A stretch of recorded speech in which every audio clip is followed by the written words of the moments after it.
G'day and welcome back to the Your Wellness Nerd channel. My name's Grant, I'm a physiotherapist. And in today's video, I want to give you some things that you can try if you're struggling to shake carpal tunnel syndrome. And the 4 things that we're going to cover in this video address hopefully some of the symptoms that you're experiencing, but also some of the things that cause those symptoms, those underlying causes that often get missed when we're looking at something as specific as carpal tunnel syndrome. So if you've been given the label of carpal tunnel or you're suspecting that you may have carpal tunnel syndrome, it's important to understand that obviously the carpal tunnel is the space formed by some soft tissue over the top of the base of your wrist. And the median nerve is the nerve that passes through that tunnel. And if it becomes irritated, swollen, that space decreases and the pressure on the nerve increases. The classic carpal tunnel syndrome symptoms often revolve around pins and needles and tingling from sort of the ring finger sort of out towards your thumb, and often excluding the little finger. And this is really, really important because a lot of people tend to have carpal tunnel surgery to try and improve their symptoms. But the problem with having that carpal tunnel surgery is that it doesn't do anything to rectify any potential hidden underlying causes of that dysfunction. It just tries to release some pressure at the origin of where that dysfunction might be. So in today's video, I really hope to paint a picture of some exercises that you can try to hopefully manage the symptoms that you may have, but hopefully we can have a broader conversation surrounding what 1 or 2 things are that you should be focusing on to make sure that you can hopefully get behind why that particular part of your body has become dysfunctional, and then hopefully settle down those symptoms and, more importantly, avoid any potentially unnecessary surgery for you going forwards. Now, the first exercise that I want to touch on is one that I think is absolutely critical for anyone dealing with carpal tunnel syndrome to try. You have to do this exercise to at least rule out or rule in the dysfunction that this exercise may expose. And based on what I find clinically is that a lot of carpal tunnel dysfunction actually stems from lower neck dysfunction. And the reason for that is that median nerve that passes down through that carpal tunnel and potentially becomes symptomatic in that area originates from the base of your neck and the top of your upper back. So if we have some subtle dysfunction in those areas, and it doesn't have to be anything nasty like a disc bulge or a stenosis or a nerve root compression, but if the joints and the soft tissue in your neck right at the base of that neck have themselves become dysfunctional, essentially we can pull a bunch of slack out of that median nerve and make any of the tissue along the course of that nerve potentially open to dysfunction down the track. So if you're dealing with carpal tunnel syndrome or potentially carpal tunnel symptoms, and the wrist is the only part of your body that you've been focusing on, then you might be missing something really important higher up the chain. So the first exercise that I want to go through, again, if you've been a fan of the channel for a while, if you've been watching some of these videos, you'll know how beneficial a simple ball can be at locating and reducing some dysfunction, some restricted tissue in your neck and upper back. So all we want to get you to do with the ball is take that ball, and we're going to get you to find the bump at the base of your neck, as we always do. Place that ball right in the middle of the bump there and let it lean just off to the left. And what I'll get you to do is, if you can lie down on a surface. Now obviously if you find lying on a floor is quite challenging for you, you can definitely do this sitting up against a wall or standing up against a wall if that's more beneficial for you. But the idea that we want to do here is, when we're on that really big bump at the base of your neck, we want to just be off onto the side of that bump, and you might have to roll your body and turn your head a little bit to the same side just to create a shelf for the ball to press into. And what we're looking for here is we're looking for areas that feel stiff, tight, and tender. You may not even find some neck pain when you gently press the ball into these areas. That median nerve sort of originates from the levels at about sort of C5, or the middle of your neck,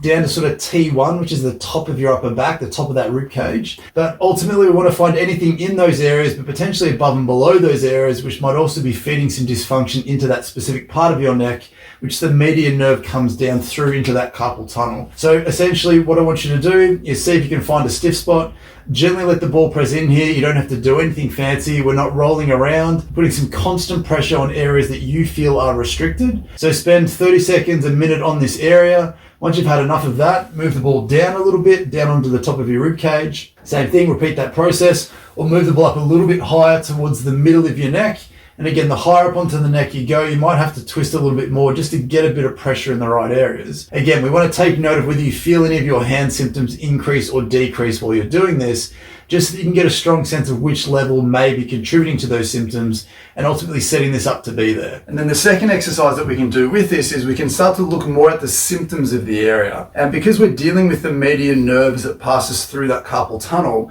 sometimes the course of that nerve can become restricted, which can increase the amount amount of tension in the area and potentially increase the amount of friction in that area, or at least feed into the symptoms that you're dealing with. Now, obviously, one of the main reasons why we can have increased neural tension is because that neck has become tight for some reason and it pulls a bunch of slack out of that nerve. But the course of that nerve can also become restricted as it passes through some of the soft tissues, through the upper arm, through the forearm and into the hand. So an exercise that I want to go through is a median nerve glide or a median nerve flossing exercise. And we want to do a flossing type exercise where we're trying to encourage the tissue to smoothly slide through the soft tissue around it, because we can't stretch our nervous system. Our nervous system is very much a fixed length. It's essentially a steel cable that runs through our body. So we're not trying to stretch the nerve, we're trying to encourage the nerve to floss through all that tissue, to shear it free from any of the restrictions or any of the dysfunctional areas that it might be passing through. And a very simple way to do this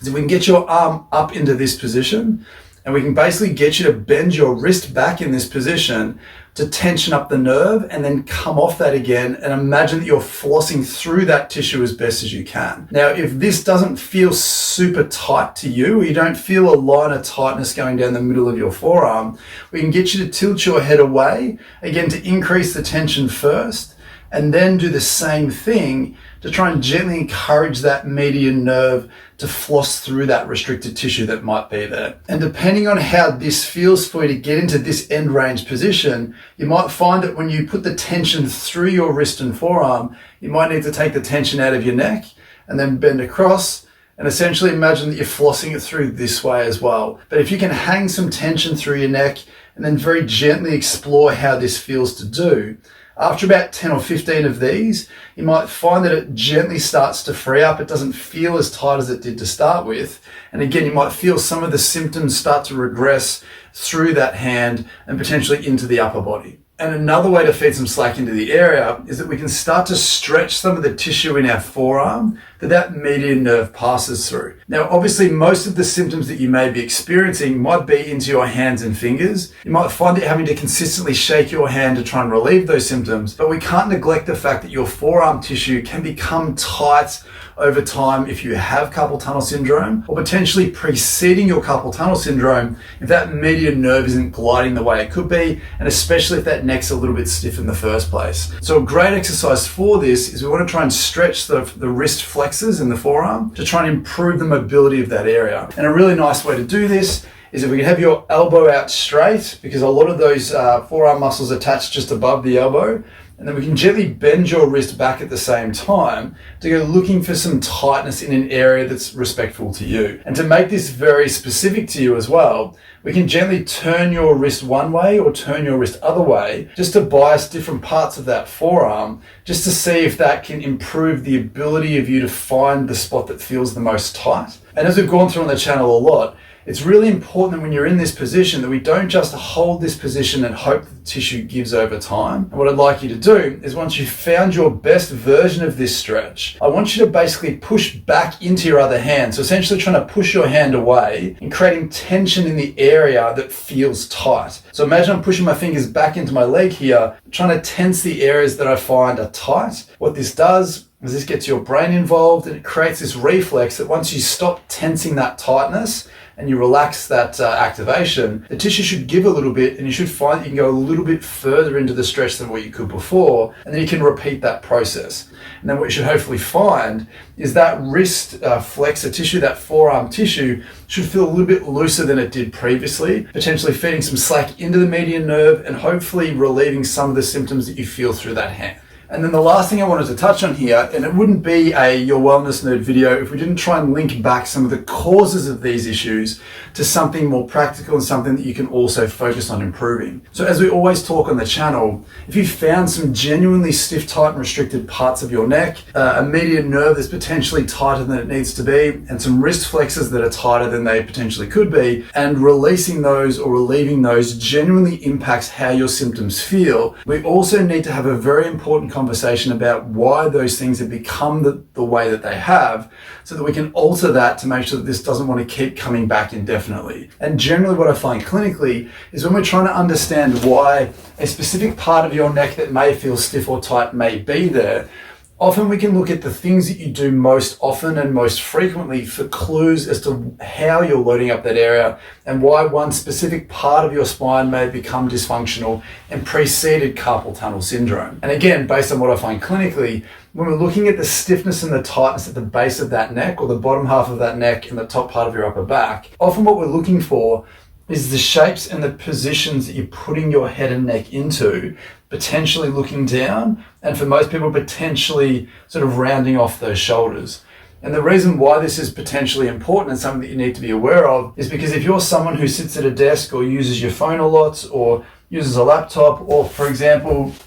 if you are watching TV and you like to recline back, but essentially you're watching sort of television through your feet, you might find that you're unknowingly kicking a hinge into that part of your neck without realizing it. The weight of your head, the pressure of your arm through gravity is just increasing the amount of tension through that part of your spine. And because your brain is an adaptive machine, your body's an adaptive machine, over time it starts to stiffen and tighten the areas where there's increased load in order to sustain that position or to allow that position to happen if you deem it important, with or without you realizing it. So the moral of this particular part of the video is that if you found a bunch of stiffness and tightness into your neck and upper back, and you're trying really hard to free them up, and as you are freeing them up, you're hopefully seeing some potential changes in your carpal tunnel syndrome. You also need to make sure that when you are doing the things that you do every day, whether it's sitting at a computer, using a phone, reading a book, doing arts and crafts, playing an instrument, driving long distances, whatever it may be, that we try and get you back into an upright position with your shoulders back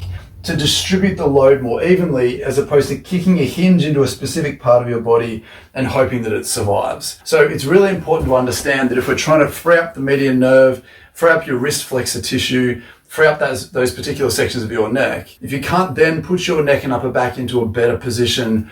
just day to day, then it's potentially hard for us to expect this to change long term and go away because we haven't changed or altered the environment that created it potentially in the first place. So I genuinely hope that perspective was helpful for you. If it was, let me know in the comments down below. Let me know if you could find some dysfunction in your neck and upper back with the ball and how that may relate to your symptoms day to day, and also how your posture and what particular situations throughout the day you might find that you might be losing that good positioning that might be perpetuating this whole sort of experience for you in the first place. As always, if you could leave a like on the video, please subscribe if you're new and you want to help support the channel, that'd be fantastic. Please leave a super thanks donation if you genuinely found that this was helpful for you. Again, it's a great way to help support me and the channel going forwards. But with that being said, thanks for watching, and I'll see you in the next one. Bye.